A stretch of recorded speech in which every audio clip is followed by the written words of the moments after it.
everyone, and welcome to this brand new episode of Christine Means Business, the podcast for online entrepreneurs, creatives, and coaches who want to build and grow a beautiful business online, making tons of money while staying in integrity, and also stop saying, am I undercharging? No, you will know that you will be great. And so today I have a beautiful brain with me that's going to rock your world, because she absolutely did rock mine. And we're going to talk more about that because I'm actually a client of hers. And that's Morgan Gist McDonald with her company, Paper Raven Books. Let me say that again, Paper Raven Books. I love the name. It's the coolest logo in the world as well, actually.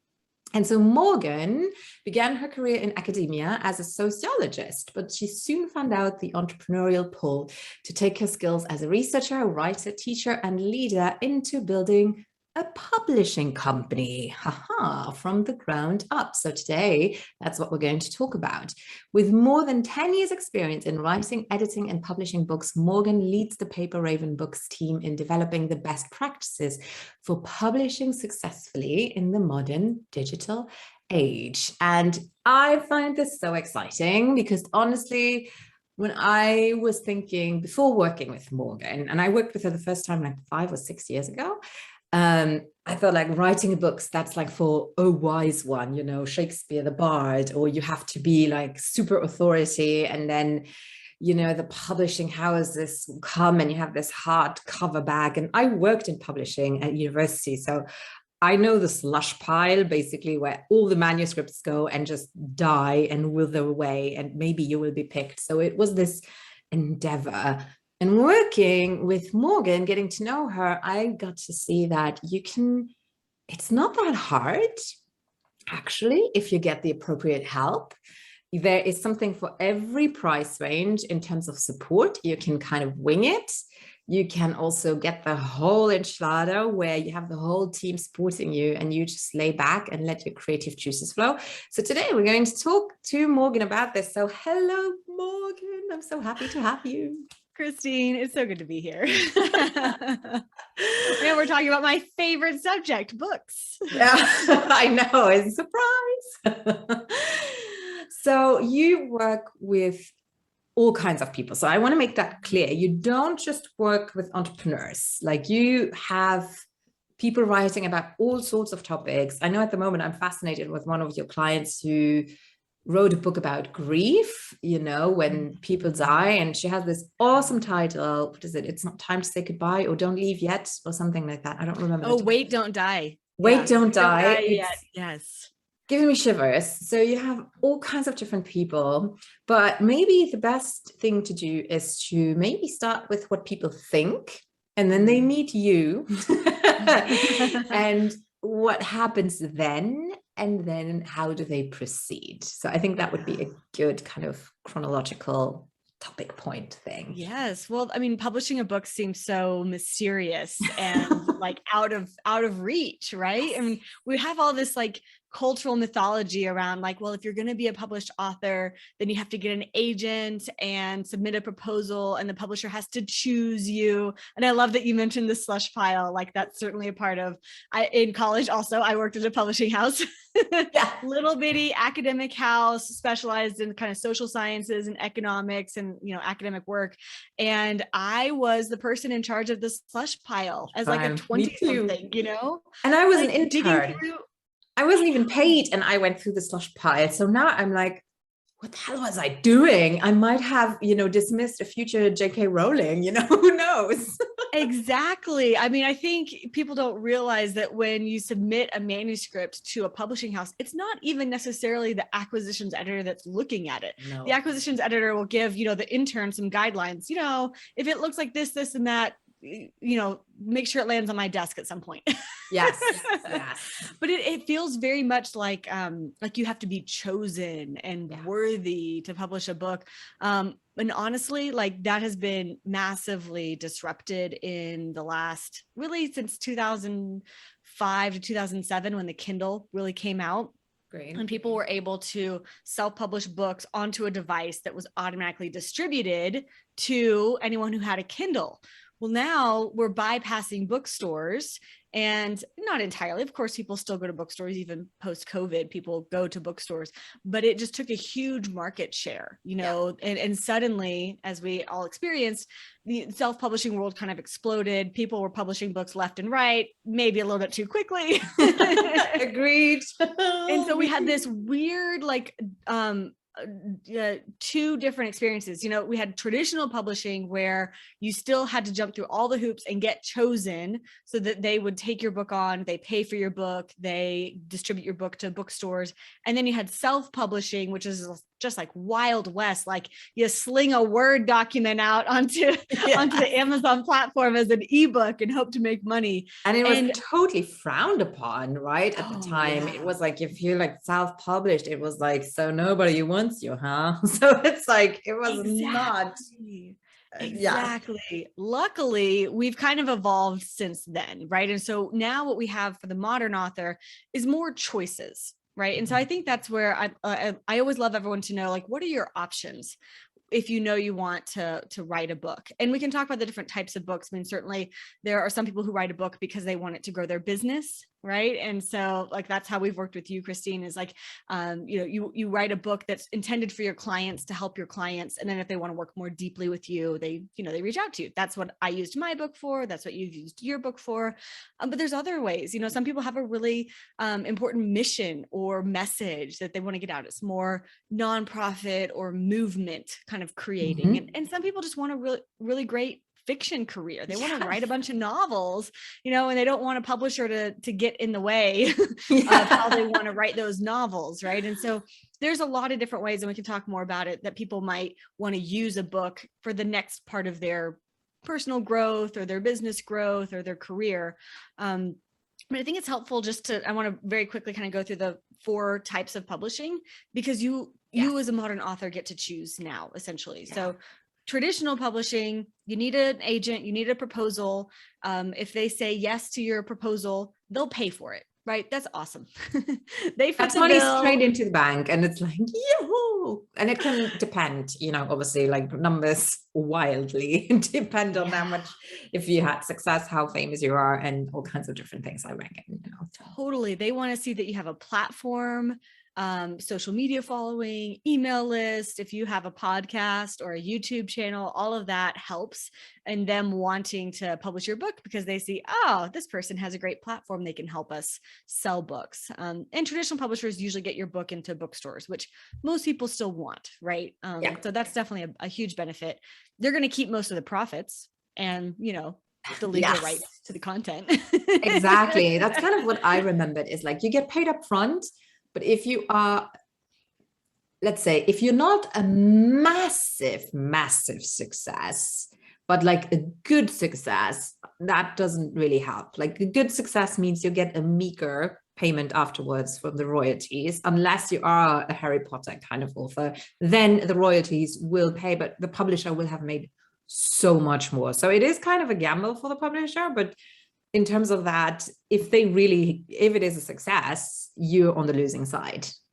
Yeah, that's exactly right. Which is weird, right? It's like counterintuitive, but you're exactly right. If it does end up being successful, the publisher made a heck of a lot more money than you did. Yeah. So it's like, how much do I think I can be a success? Like, that's a whole mindset kind of mindfuck already, isn't it? Right. Well, and from the publisher's perspective, if they're publishing 100 books, they're counting on 1 or 2 of them taking off. Exactly. And the others, they're just going to suck up the cost and say, well, better luck next time. Yes. No, absolutely. Absolutely. So that would be more or less, maybe if prestige is more important to you, maybe that's a head thing, honestly. Like, right. Yeah. And right now, the New York Times bestseller list, which in the States is, of course, what people care about. I mean, that's hooked into traditional publishing. It requires certain numbers of book sales from certain bookstores. So only some bookstores count. It requires someone at the New York Times to kind of vouch for your book. There's all sorts of games that go on there. But if you want to play that game right now, it's still traditional publishing. I think there are ways to crack it that I'm going to be working on in the future. But ooh, juicy. Like, but right now, it is traditional publishing territory to hit the New York Times. So. you know, we gotta give them that. And to me, traditional publishing is like the old guy with a beard, you know, it works. It's like institutional, but it's an old white guy with a beard who is out for profit. Totally. And then and then self-publishing came around, right? As we talked about, and people, you know, you can do it yourself, right? You can, and nowadays you can write the thing, you can edit, you can get a cover designed on Fiverr, you can put it up as an ebook and a paperback and hardback, and it's print on demand. Like you can 100% do it yourself on a super low budget. Like we're talking hundreds up, you know, maybe up to like, if you wanted to do a really good kind of DIY, you might be getting into the 5,000, 10,000 range, you know, if you're paying an editor, you're paying a cover designer, et cetera, but you can still manage the project yourself and get it done pretty efficiently. And that's true self-publishing. And then the next thing that came out was hybrid, because hybrid kind of marries the two worlds. Hybrid, they ask you to share in the cost. So you go 50-50 on the cost to produce and 50-50 on the revenue. Now, the trick with hybrid is that they control the book. They control the book files, all the revenue comes into them, and then they pay out a royalty. So might be you gotta be really careful who you publish with. Yes, you need to trust them. It might depend how much you like finances, how much you know about finances, if you know whether a statement is actually what that actually means, whether you know what to look for. So yeah. And they're not really going to help that much, right? To be totally honest, even the good ones. We have some hybrid publishers who we work with. Actually, we get brought on to run the online launches because they don't know how to run online launches. That could tell you something. But they, you know, in a hybrid situation, you're going to deliver the book. It's pretty much done. They're going to slap a cover on it. They're going to format it, and they're going to put it up for ebook, paperback, hardback distribution. And then the royalty is going to flow through them. So they're going to get the book sale revenue, and then they're going to pay you out quarterly or twice a year or something like that. But it's done, and you don't have to worry about it.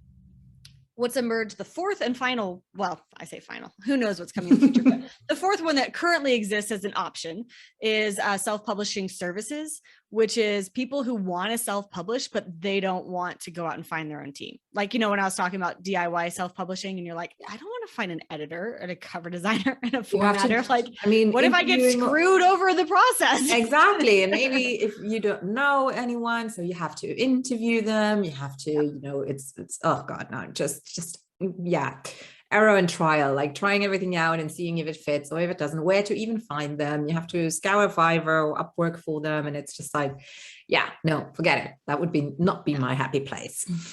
So that's exactly what Paper Raven Books is. We're self-publishing services. We're a freelance team, basically. We just happen to work together on every project and have our own best practices built in, and then we self-publish for you. The author retains all the rights. The author retains access to all the files, and the author retains all the revenue. So we just do self-publishing for our authors, essentially. And so you can imagine there are different reasons why people would go for one or the other. I just like people to know that they have choices, that they get to pick. I agree. And to me, it was the best of all the worlds, because I checked it all out, and there were some agencies that were really expensive, but it was literally just, we design the cover, we will edit it once, and that's kind of it. After that, it's your thing. And it was like, I remember it was 14,000 was one that I checked out, and I was like, that's a lot of money, you know. But you had to write the whole book yourself, you know, so it was like, okay, I'm gonna like, so what are you guys doing again? Exactly. To help with this process. Exactly. And so I really want to talk about what your suite is, because at the time I was checking out your course. You have one of the courses, I think you still have it, I suppose, where you basically guide someone through the process of writing.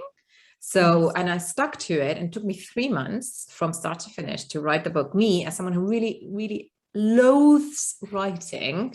So we got there in 3 months, and then I handed it off to you guys, because I was like, this is not my zone of genius. It's gonna, you know, zap my energy. Doesn't need to. So then for a really reasonable fee, we signed up, and you guys did the whole rest. So you edited, formatted it. I think I looked after design through 99designs.com, which we use, you know, and then you put it into, I don't remember, different softwares, that it was just Mhm. on Amazon and that it was print on demand. So it was magical. I really, really enjoyed that. So that was one option. And this time we go even further. So I want to talk a little bit about that as well. Now, people can obviously write the book completely themselves. They can go through your course. I'm super lazy. So this time it's actually based on a podcast. So I have a ghostwriter who wrote it, with me going through it and giving input, of course, so that it's me and I'm happy with it.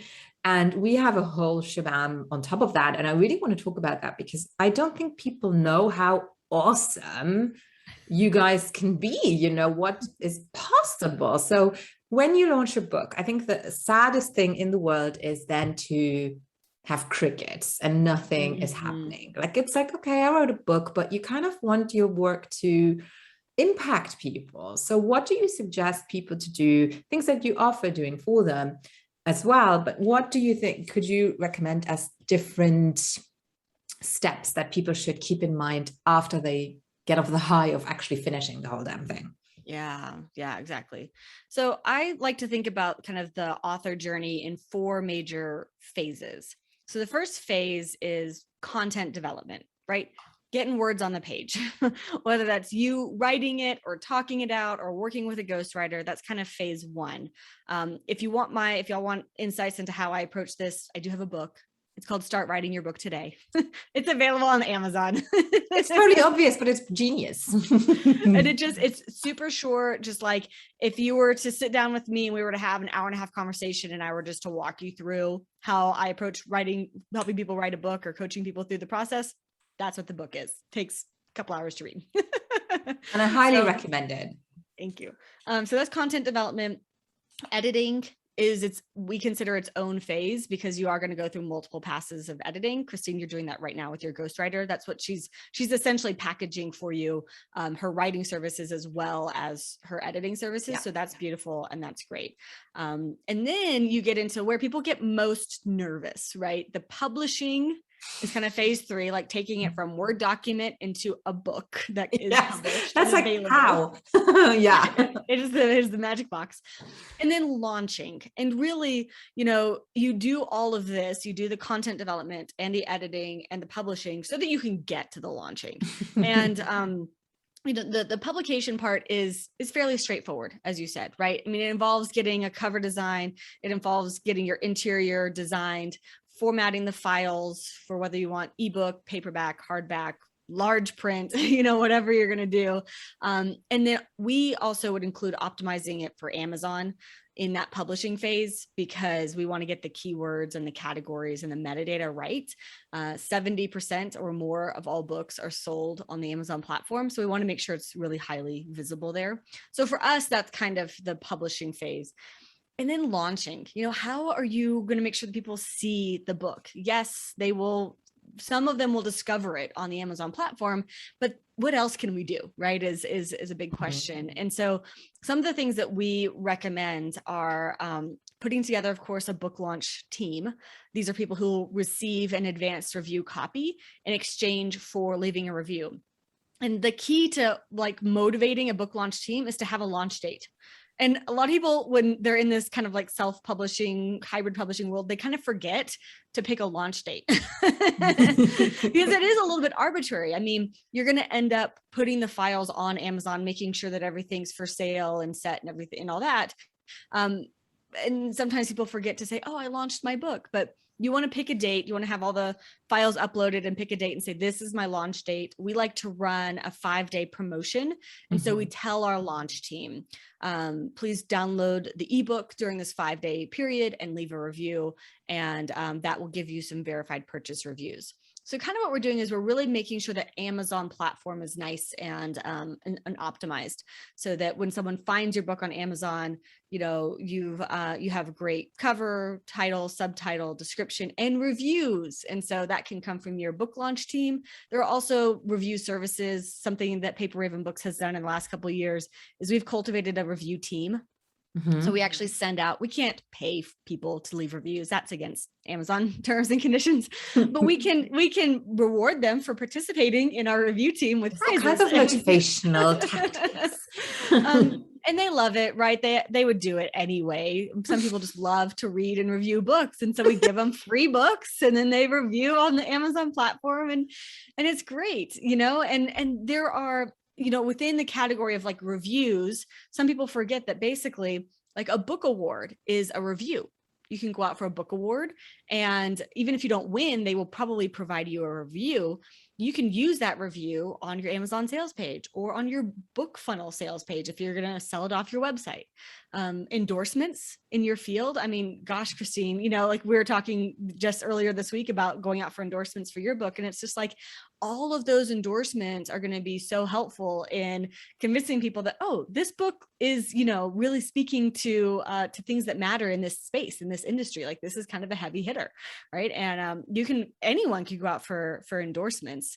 And it's essentially like a review, so to speak. Yeah. And it's something that I never even considered, because to me, that's like the things that stand on the book covers of these really famous books. I mean, who would endorse me when it's like, why wouldn't they endorse me? Because it's genius what I'm doing, So it's like a mindset thing, and just having someone to tell you, you do know that this is possible. It's like, oh, and you wouldn't know this on your own, So I think this is genius. I absolutely think it's awesome. I'm so glad that you're adding this as well to one of your services if people want to check that out, because to me, when I read about it, I was like, oh, of course. And that is possible for me.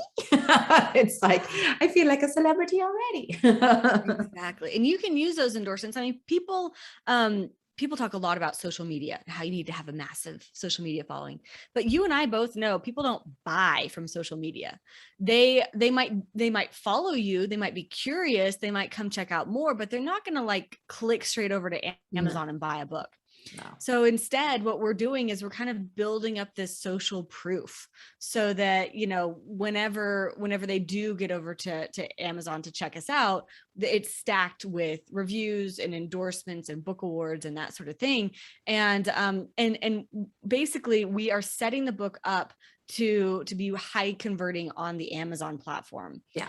Instead of trying to drive people from Facebook or Instagram to our Amazon page, it's like, well, eventually they're gonna, we're using our social media for branding, basically, right? And conversation and networking. And that's what it should be. I mean, it's social. That's what I always tell my clients. Social media is for people to stalk you, to get to know you. Yes. It's not necessarily, yes, you can promote from time to time, but they're not there to be sold. They're there to be entertained.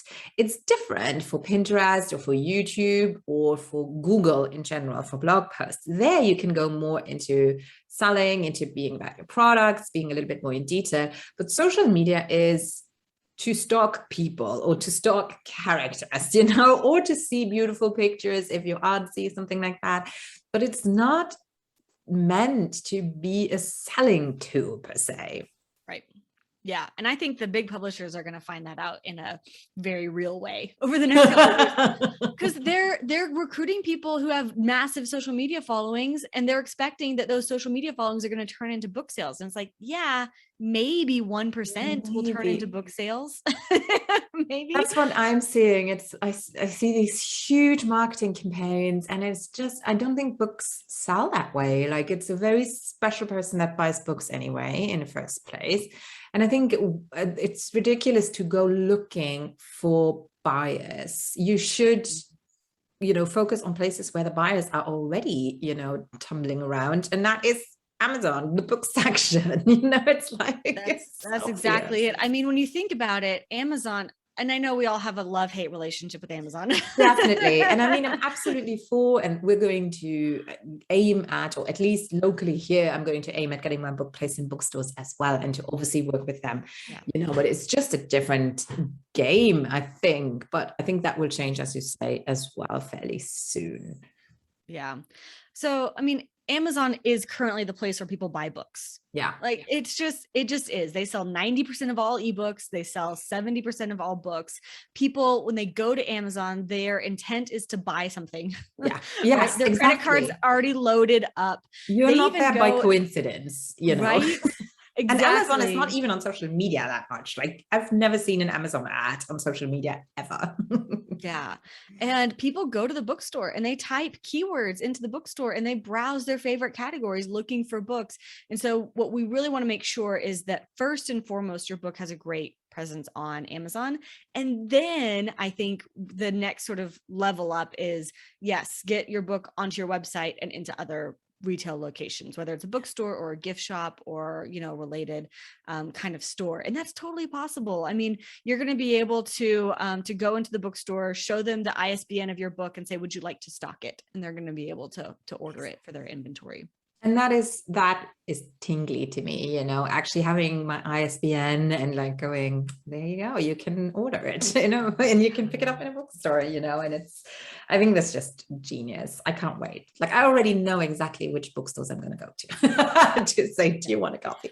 And we're coming back around to people wanting to be together. If you are willing to host events, like local events, and really partner with that bookstore and say, look, I'd love to do a workshop or a signing or a reading and help you sell books. And if they also have a coffee shop, and we can have the event in your coffee shop. And so then it becomes like you partnering with the bookstore to sell your books and to have an event and people to get to know you. And so then it becomes a real kind of win-win.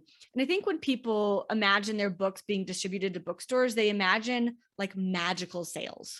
No, like, that's not how it works. All the bookstores and all the people all over the world buy my book. And it's like, well, you have to really help the bookstores sell those books. That's why authors go and do signings and events and things like that, is because you're partnering with the bookstore to help them sell. And it's a rev share essentially. It is. Now, let's talk a little bit. We have just a little bit more time, but there's this last chapter that I want to talk about because it can be helpful in that too. And that is the alternative online or virtually to book tours is now basically podcasts most of the time, because not everyone is going to be able to travel around the world. So you want to have an equivalent in virtual internet land.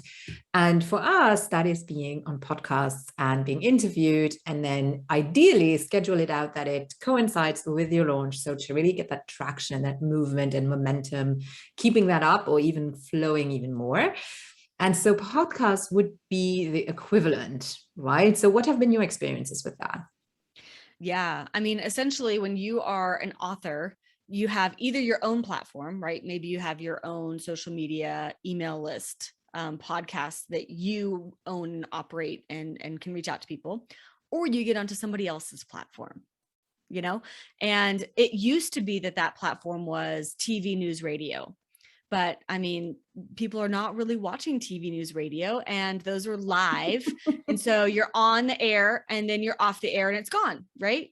Whereas as we know, podcast, YouTube, blog reviews, these sorts of things, they live, right? And so people could find your interview again. So like, we're doing this interview recorded live, right? But people are going to be able to find this particular interview months down the road. Forever. I've been doing podcast interviews myself since, I've been on other shows since 2015. I still get people who reach out to me and just say, oh, I just heard you on so-and-so's podcast. I'm like, I did that in 2015, it was years ago. Don't listen. Everything's changed. But yeah. But it's great because then they reach out to me. I can say, well, let me tell you about what's changed. Yes. But like you are, it's not just a random TV show that was, who watches Good Morning America? I don't even know who watches Good Morning America. Instead, you're on a targeted podcast. If you're a business owner, you want to be on Christine Means Business because you're talking to business owners. Or if you're a fiction writer, you want your book to be featured on, a book reviewer's YouTube channel, and they review books just like yours, or a blog review site. And so when people ask me about these different platforms, I'm like, look, the easiest way to get started is a podcast. Because we're doing this on Zoom and you're across an entire ocean. We're in totally different time zones, but we're able to do this and have a conversation, and it's really fun. You get to know the host, you get in front of their audience, and it's super targeted and it lives on and on and on. So we start with podcasts. It's the best way to cultivate word of mouth and relationships. And after someone's listened to this interview, they're going to feel like they kind of know me. Yes, it's true. It's true. And they're gonna, if they're curious, they're gonna stalk me on social and Amazon. Which is great. Exactly. And I would totally recommend that you stalk Morgan, because honestly, having worked with her twice now, I'm still working with her. We're right as this podcast is being recorded, in the middle of it. Like literally, I'm going to finish my first draft and I'm going to send Morgan the draft in 7 days. Yep. And as on the 30th of September is our deadline for our first finished draft. So I'm really excited about that. So we're in the thick of it, and I really, really recommend it, because there's something for every price tag on there. And if it's starting with her book, but we even have something for free. See that? So if you guys go to paperravenbooks.com/blueprint, you will get a beautiful gift from Morgan. She will tell us in a second what it is. We also have the link in the show notes. So you can go to christinemeansbusiness.com/blog and look for her episode. And there you will have the link to click on. So what will these beautiful people get? Basically, if you felt like what I've been talking about in this particular interview was a lot and you just want it like written out for you, I created this really detailed mind map of each of those 4 phases, right? So we talked about developing the content and editing the book and publishing the book and launching the book. I just went ahead and created a visual walkthrough of each of those phases, along with the major considerations that you need to think about in each phase, just so you can make sure that you're covering all your bases, whoever you're working with. And these phases are the same whether you're working with a traditional publisher or hybrid or DIY self, or working with a self-publishing company. So it's really everything that you need to be thinking about and aware of when you're putting out a book. So that's the Productive Writer's Blueprint, get you all the way from idea to published and launched. Beautiful. And just tell us the title of your book again. Start writing your book today. It's so obvious. And I mean, it's meta, right? I wrote a book about how to write a book. Yes. It's awesome. All right. Well, Morgan, thank you so much for being here today and sharing all this wisdom with us. Honestly, I encourage everyone to ponder writing a book. There's so many different ways of doing it, but it's a great thing to do. I really enjoy it, and I'm excited because I want this knowledge to live on forever. And what better way to do that than writing a book? So thank you for being here. I'm eternally grateful. Thank you, Christine. And I will see you guys. Feel free to look me up on the socials, Morgan Gist McDonald, and I'd love to connect with you guys. Perfect. And all of the social handles will be in the show notes as well. So make sure you subscribed to the podcast if you're listening, to subscribe to our YouTube channel if you're watching, or to head over if you want to read the show notes in a condensed form. It's on the blog on my website. So I will see you guys in 2 weeks with a new interview with another amazing brain to complement my amazingness. And until then, I hope you have a great time. Talk to you soon.